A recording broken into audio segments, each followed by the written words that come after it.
అందరూ గట్టిగా చెప్తాం. మహా సంతోషకరమైన సువర్తమానం నేను మీకు తెలియచేస్తున్నాను.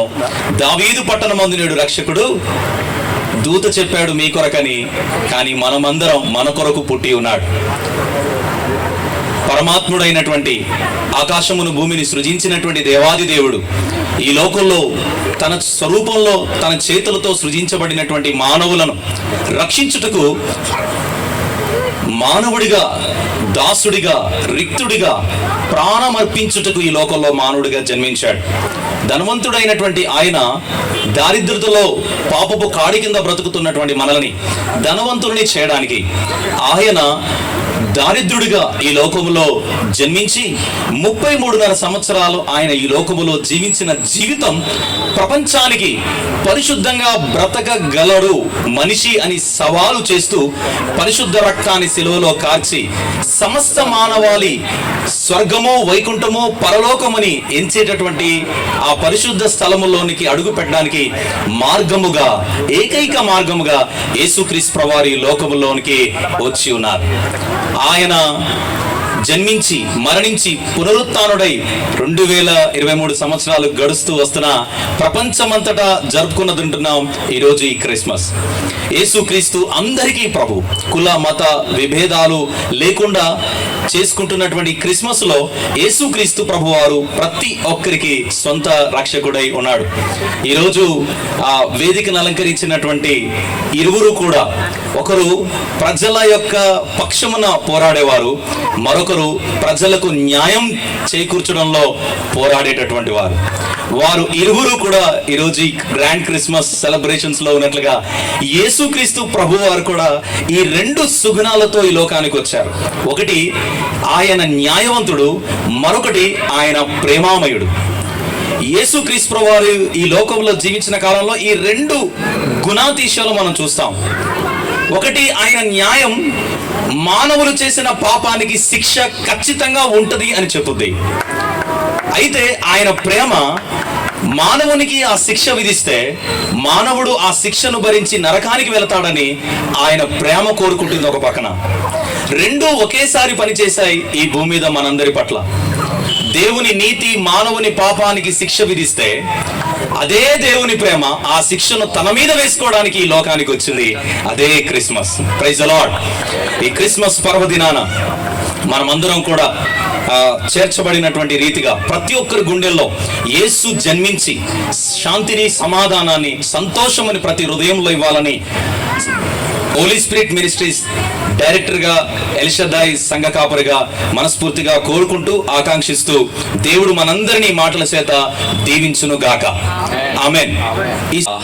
మనమందరం ఎంతో ఆశతో ఎదురు చూస్తూ ఉన్నాం. వారు నిజంగా ఒక పెనుమార్పు వలె మహబూబాబాద్ పట్టణంలోనికి నాయకత్వంగా వారు వచ్చినారు. మనందరి హృదయాభిలాషను దేవుడు నెరవేరుస్తూ వచ్చాడు వారి ద్వారా. మహబూబాబాద్ శాసన సభ సభ్యులుగా ఎంపిక చేయబడి మొట్టమొదటి గ్రాండ్ క్రిస్మస్ సెలబ్రేషన్గా ఎల్షదాయికి విచ్చేసినటువంటి గౌరవనీయులు శ్రీ డాక్టర్ బి మురళీ నాయక్ గారిని మనం అందరి కరధ్వనులతో ఆహ్వానించుకుందాం. వారు తమ అమూల్యమైన సందేశాన్ని మనకు తెలియజేయాల్సింది. అందరికీ నమస్కారం. ముందుగా క్రిస్మస్ పండగ శుభాభివందనాలు. అందరికీ మరొక్కసారి మీ అందరి ముందు రావడం నిజంగా కూడా నాకెంతో ఆనందంగా ఉంది. అలాగే అందరి తరఫున పిల్లలందరూ ఒకసారి చెప్పాలి నాతోటి, happy happy Christmas, happy happy Christmas, happy happy Christmas. Thank you. అలాగే సభాధ్యక్షులు రణదీప్ గారు, అలాగే మన ముఖ్య అతిథి జిల్లా జడ్జి వర్యులు రమేష్ చంద్ర ప్రసాద్ గారు ఎంతో బిజీగా ఉండి నిజంగా కూడా వారు ఇక్కడికి వస్తారు నేను కూడా ఊహించుకోలేదు. నిన్నటి నుండి పాపం రణదీప్ గారు నా చుట్టూ తిరిగి జడ్జి సార్ గారు వస్తారు, మీరు కూడా రావాలి రావాలి అంటూ ఉంటే ఆయన పడే తపన ఆవేదన నాకు అర్థమై కంపల్సరీగా నేను రావాలని, నేను ఎంత బిజీ షెడ్యూల్ ఉన్నా కూడా సమయానికి ముందే రావాలనుకున్నా, నాకంటే ముందే పాపం జడ్జి వర్యులు ఇక్కడ రావడం నిజంగా కూడా చాలా బాధాకరమైన విషయం. ఎందుకంటే వారి ఇంత బిజీ టైంలో కూడా వారి టైంని కేటాయించడం మనందరం చాలా అదృష్టంగా భావించుకుందాం. అలాగే మన నిరెడ్డి సురేష్ గారు, అలాగే పిట్టల్ రాములు గారు, అలాగే వెంకటాద్రి గారు, రవికిరణ్ గారు. నేను ముఖ్యంగా ఇక్కడ ఒక చిన్న సందేశం ఇద్దాం అనుకుంటున్నా. మనకు రణదీప్ వాళ్ళ నాన్నగారు మాకు ఫ్యామిలీ ఫ్రెండ్ కంటే ఎక్కువ, అనుదీప్. అలాగే వారు ఎప్పుడు హాస్పిటల్కి వచ్చినా వాళ్ళ దగ్గర చదువుకున్నటువంటి పిల్లలు కావచ్చు, పని చేస్తున్నటువంటి పిల్లలు కావచ్చు, ఎవరన్నా కూడా అక్కడ వాళ్ళ వాడలో ఎవరికి చిన్న అనారోగ్యమైన మొట్టమొదటగా వాళ్ళు వచ్చి పాపం జయశ్రీ మేడం అలాగే ఇమాన్యుల్ సార్ ఇద్దరు కలిసి వచ్చి చిన్న పిల్లల్లాగా నా చుట్టూ తిరుగుకుంటూ, సార్ మాకు చాలా కావాల్సినోడు, మీరు వారికి ఉచిత అంటే సరైన వైద్యం ఇవ్వండి అని చెప్పేసి వాళ్ళు పేషెంట్ డిశ్చార్జ్ అయ్యేంత వరకు వాళ్ళలో ఉన్న ఉత్సాహం చూస్తూ ఉంటే నిజంగా నాకే ఆశ్చర్యం కలుగుతుంది. సొంత పిల్లల్ని కూడా మనం చూసుకోలేము. అంతటి మహానుభావుడు సార్ ఇమాన్యుల్ గారు. నిజంగా కూడా వారు ఎంతసేపు వారి ఆరోగ్యానికి ఎప్పుడు వారు ఇంట్రెస్ట్ తీసుకోలేదు, కేర్ తీసుకోలే. ఎంతసేపు ప్రజల బాగోగులు, ప్రజల ఆరోగ్యాలు ఎప్పుడు చూసుకుంటూ, ఎప్పుడు ఎవరికి వచ్చినా కూడా నాకు తెలిసి వారంలో 2-3 సార్లు వచ్చింది. అటువంటి అనుబంధం మేడం జయశ్రీ గారు అలాగే ఇమాన్యుల్ సార్ తోటి. కానీ వాళ్ళకి తెలియకుండానే లోపల అనారోగ్యం అయినా కూడా, అనారోగ్యంతో బాధపడుతున్నా కూడా బయట చెప్పుకోలేని అంటే ఆయన గమనించలేదు, నాకు ఇంత ఏదో చిన్న దగ్గే కదా అనుకొని తీవ్ర పరిణామం గురై పాపం వాళ్ళు మన మధ్య లేకపోవడం చాలా బాధాకరమైన విషయం. నేను ఇప్పుడు మేడం చూస్తూ ఉంటే నాకు సార్ కూడా పక్కనే ఉన్నట్టు గుర్తొస్తూ ఉంది. హాస్పిటల్కి ఎప్పుడు జంటగా వచ్చేది, వాళ్ళ సొంత పనుల కొరకు కాదు, ప్రజల కొరకు వచ్చేది. అదే అంకిత భావంతో ఇప్పుడు కూడా వాళ్ళు ఈరోజు జరుగుతున్నటువంటి ఎల్ షదాయ్ అలాగే మేరీ క్రిస్మస్ సెలబ్రేషన్స్కు నిజంగా ఇక్కడ గడపడం, అలాగే మన అందరి మధ్య నేను కూడా ఒక అభ్యర్థిగా, ఒక నూతనంగా ఎన్నుకోబడినటువంటి శాసనసభ్యునిగా మీ ముందుకు రావడం నిజంగా చాలా చాలా ఆనందంగా ఉంది. ముఖ్య విషయం, మీరందరూ ఉన్నారు, పిల్లలు కానీ పెద్దలు అందరూ ఉన్నారు. యేసు ప్రభు ఆయన పుట్టడమే ఒక కారణ జన్ముడని మనందరికీ తెలుసు. ఆయన ఒక పర్పస్ తోటి మనకు ఈ భూమిలో పుట్టడము. అలాగే ఇప్పుడు మనకు సార్ చెప్పారు జడ్జి వర్యులు, పెళ్ళి కాని కన్యల ఆయన మదిలో పుట్టి ప్రపంచానికే ఒక మార్గదర్శకుడు కావాలని ఉద్దేశం, ఏకైక లక్ష్యంతో పశువు పాకలో పుట్టిండు.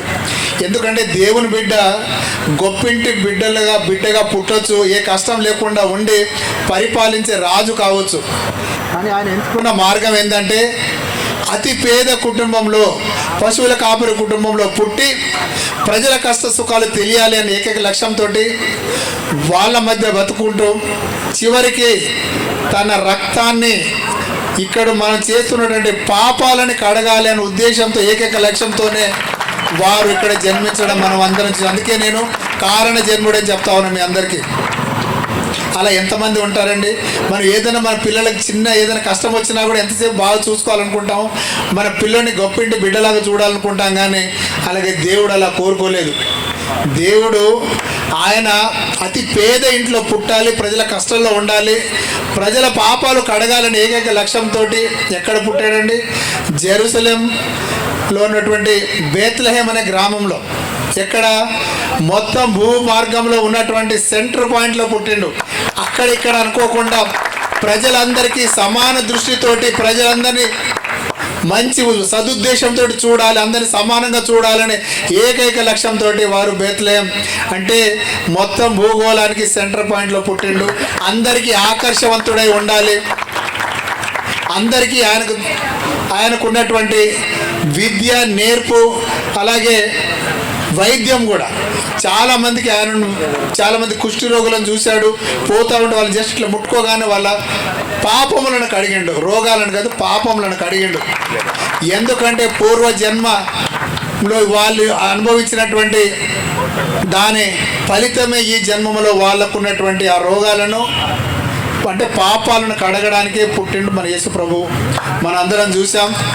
అలాగే మనమందరం సత్మార్గంలో ఉండాలని, ప్రజలకు ఒక మంచి గైడెన్స్గా ఉండి ఎటువంటి ఇబ్బందులకు గురి కాకుండా సమాజంలో అందరినీ సమానంగా చూడాలి, ఎవరిని ఏ కులాలను నీచంగా చూడకూడదని ఏకైక లక్ష్యం వాళ్ళు మనకి ఇచ్చినటువంటి సందేశం. ఆ సందేశ మార్గంలో మనం నడవాలి, అందరినీ సమానంగా చూడాలని ఏకైక లక్ష్యంతోనే వారు మనకు ఒక మార్గదర్శకునిగా మన ప్రపంచానికి ఒక కీర్తిని గడించిన వారు యేసు ప్రభు గారు. మనందరం చూసాం. మనం ఇలాగే అన్నదమ్ములుగా కలిసిమెలుసుకుంటూ పరులకు ఇతరులకు ఏ చిన్న కష్టం వచ్చినా మన కష్టంలాగా భావించి వాళ్ళకు మనం తోడైనంత సహాయం. ఇప్పుడు నేను ఇంతకుముందు చెప్పాను మన మేడం జయశ్రీ గారు వాళ్ళ భర్త గురించి, అంతటి దీక్ష పట్టుదల ఉన్నటువంటి కుటుంబం వాళ్ళది. అందుకే నేను చాలా దగ్గరికి నేను ఎంత బిజీగా ఉన్నా కొత్తగా ఫోన్ చేసి నా ఏ పనులున్నా వదిలేసి వాళ్ళ కొరకు నేను వచ్చాను. ఎందుకంటే వాళ్ళు ఎప్పుడు సొంత పనులకు రాలేదు, గుర్తుంచుకోండి. సొంత పనులకు రాకపోవడం, వాళ్ళు ఎవరికైనా ప్రజలకు సేవ చేయాలని ఏకైక లక్ష్యంతో వాళ్ళ ట్రీట్మెంట్కి రావడం నిజంగా కూడా నా హృదయాన్ని కలిసివేసింది. అప్పుడు కూడా చాలాసార్లు ప్రతిసారి ఎంత బిజీగా ఉన్నా వాళ్ళ కొరకు వచ్చే క్షణం కేటాయించి వాళ్ళ పేషెంట్ చూసి పోయేవాడిని. అంతటి మంచి మనసున్న వాళ్ళు. అలాగే అనుదీప్ కూడా అప్పుడు చాలా చిన్నపిల్లవాడు, వాళ్ళ నాన్నగారు ఉన్నప్పుడు అదేదో కాలేజీలో చదువుకుంటూ ఉంటాడు. అలాంటి సంబంధం మా కుటుంబం మధ్య. నా దగ్గర ఉండే ప్రతి పేషెంట్లు నన్ను ఎవరు డాక్టర్లాగా చూడరండి, నన్ను ఒక కుటుంబ సభ్యుల్లాగా చూస్తారు. నాకు నిజంగా ఎవరు కూడా ఏదో సొంత ఇంటికి వచ్చినట్టుగా డైరెక్ట్గా మా ఇంటికి నా రూమ్లోకి రావడం, దాంతో సార్ నన్ను సార్ అని పిలవరు. చాలామంది వరుసలతోటి పిలుస్తూ ఉంటారు, అంటే ఎంతో దగ్గరైతే మాత్రం వరుసలతోటి పిలవడం. అలా నేను వాళ్ళను రిసీవ్ చేసుకునే విధానాన్ని బట్టి వాళ్ళు కూడా నాకు దగ్గర అవ్వడం. మొన్న జరిగినటువంటి ఎలక్షన్లు నేను చెప్తా ఉన్నా, దైవ సాక్షిగా 25,000 మంది నా పేషెంట్లే ఓట్లు వేసి ఉంటారండి. కేవలం పార్టీలకు అతీతంగా నన్ను చూసి, నా గుణాన్ని చూసి, నేను వాళ్ళతో ఉండే సత్సందర్భాలను వాళ్ళని గుర్తుపెట్టుకొని నాకు వాళ్ళు 25,000 ఓట్లు నేను ఈజీగా అనుకుంటాను. ఎందుకంటే నేను గెలుస్తాను, కానీ ఇంత భారీ మెజార్టీతో గెలుస్తానని చెప్పేసి ఆ రోజు నేను అనుకోలేదు. మీరందరూ నా భుజాల మీద ఆ బరువు వేసిండ్రు ఇప్పుడు. ఎందుకంటే మానుకోట నియోజకవర్గ చరిత్రలో 50,000 మెజార్టీతో ఎవరు గెలవలేదు. మీరు అలా గెలిపించారు అంటే అర్థం ఏంటిది? నేను మీకు అంత రుణపడి ఆ బాధను, మీ అప్పును నేను తీర్చాలి 5 సంవత్సరాల్లో. అప్పు అంటే మీకుండే కష్ట సుఖాలు కావచ్చు, నష్టాలు కావచ్చు, మీకు ఏది చిన్న ఇబ్బందులైనా కూడా ఇబ్బందులు నేను పాలు పంచుకునే విధంగా మీరు ఆ తీర్పు ఇవ్వడం నాకు నిజంగా కూడా ఆ బాధ్యతను పెంచింది. మీరు మార్పు కోరినరు, ఈ 5 సంవత్సరాల మార్పు చూపించే విధంగా నేను శాయశక్తులా కృషి చేస్తానని ఆ దైవ సన్నిధిలో మీ అందరికీ మాటిస్తూ, అలాగే ఇప్పటికే చాలా సమయమైంది. ఈ అవకాశం ఇచ్చినటువంటి దేవుని సేవకులు, దేవుని బిడ్డలందరికీ ప్రత్యేక ధన్యవాదాలు తెలిసి సెలవు తీసుకుంటాను. అందరికీ రేపు రాబోయే advanced happy Christmas, merry Christmas శుభాకాంక్షలు సెలవు చేసుకుంటున్నాను. Thank you so much sir. ఒకసారి గట్టిగా వారి అమూల్యమైన సందేశానికి ధన్యవాదాలు తెలియజేద్దాం మన చప్పట్ల రూపంలో. స్టెథోస్కోప్ పెట్టి లోపల ఏ బాధ ఉందో చెప్పి మందులు రాస్తూ ఉంటారు. అయితే దేవుడు చూశాడు, మీరు స్టెథోస్కోప్ ద్వారా విననటువంటి మనుషుల బాధలు ఉన్నాయి, వాటిని తీర్చడానికి మీరే కరెక్ట్ అని దేవుడు మరలా వారిని నాయకుడిగా మహబాద్ శాసనసభ సభ్యులుగా దేవుడు వారిని ఆశీర్వదించాడు. We heartily congratulations to you sir. మీరు 5 సంవత్సరాల పరిపాలన పరిపాలన ఉండాలని మేము ఆకాంక్షిస్తూ ఆ మహోన్నతులైనటువంటి దేవుని కృప మీపై నిండారుగా కుమ్మరించబడి నడిపించును గాక. ఆమేన్. మనమందరం కూడా గ్రాండ్ క్రిస్మస్ సెలబ్రేషన్ యొక్క కేక్ని అతిరథ మహారథుల చేతుల మీదుగా జరుపుకుందాం.